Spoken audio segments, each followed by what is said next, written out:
किसी से एक चाय की प्याली भी नहीं पी किसी के से। तो मैं कहता हूँ जब तक मैं हूँ ना, मैं भुट्टो के सिपाही हूँ, मैं नहीं छोड़ूंगा पार्टी। ये देख लें, ये झंडे उतार के मैं फिर दूसरी पार्टी में चला जाऊँ तो फिर अच्छी बात नहीं होगी ना, ये भुट्टो की बदनामी होगी। क्या यार भुट्टो का अच्छा सिपाही था।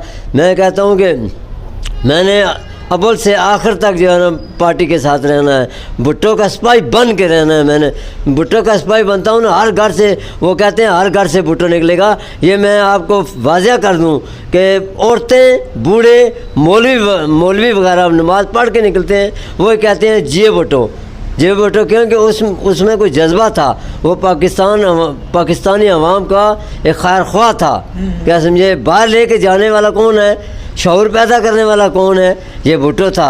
अभी ये तो सब अब लालचे, पेट की खातिर लालच कर रहे हैं। वो लालची नहीं था, वो कह रहे थे कि मैं गरीब